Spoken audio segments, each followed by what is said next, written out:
Hello mga boss, today meron tayong installation ng ating pinaka-latest top of the line dashcam mga boss, installed here on Toyota Veloz 2024 model mga bossing. So fresh na fresh ito, bagong bago pa.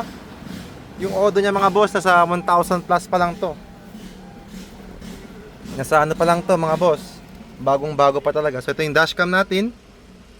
So pakita ko sa inyo mga bossing. So ngayon mga boss, ito yung reverse camera which is sineset up pa nila ngayon. So nandun siya sa taas, naka-face kasi naka-open yung likod. So this is the front camera.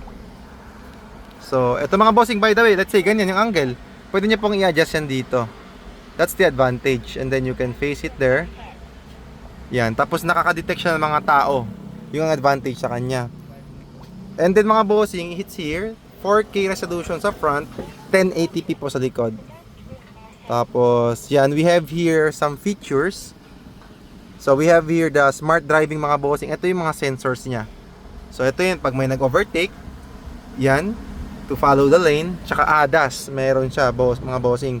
And then, here sa file management, dito po yung mga recording na pupunta.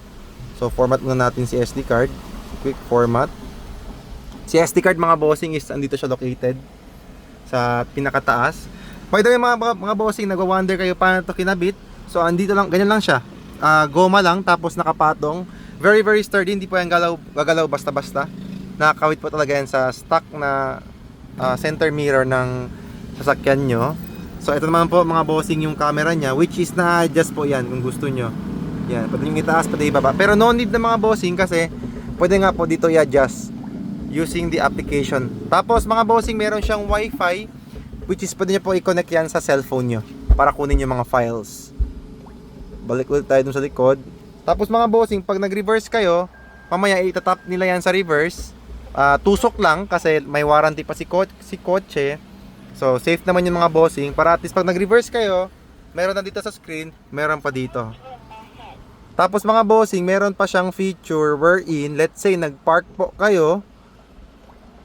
Ito sa driving, loop recording is every 3 minutes ginagawa namin. Ito mga bossing, parking guard. So let's say mga boss, nag-park kayo sa loob ng mall. Tapos worst case mga boss, nabangga kayo nang walang tao yung sasakyan, or basically walang ano po mga bossing, hindi niya nabantayan. So meron siyang parking guard, mag-activate, mag-on yung dashcam kasi meron siyang sariling battery. Yan, meron siyang sariling battery mga boss. So pag gumalaw yung sasakyan, automatic yan siya magre-record. So ito mga bossing, ayusin pa namin yung wire mamaya to finalize. So pakita ko sa inyo mga boss yung sa likod kung saan ikakabit yung camera. So this is the wiring. Itatago natin yan lahat. Dumaan yan dun mga boss, nakatago lahat. And then pata-akyat dyan, itatago yan. And then yung camera. So for more info mga boss, do visit our shop. Ito po yung list of services namin. You can post the video para mapanood nyo po, mabasa nyo po lahat. Tsaka ito po yung contact number namin and our full address. But basically mga boss, kung gusto nyo po kami mahanap, sobrang bilis lang. We are located here in Pagadian City, Shell Gasoline Station po, sobrang laki nyan. And we have this signage, Andres Auto Accessories mga boss. This road mga boss is going Rotonda. This road mga boss is going Zamboanga City.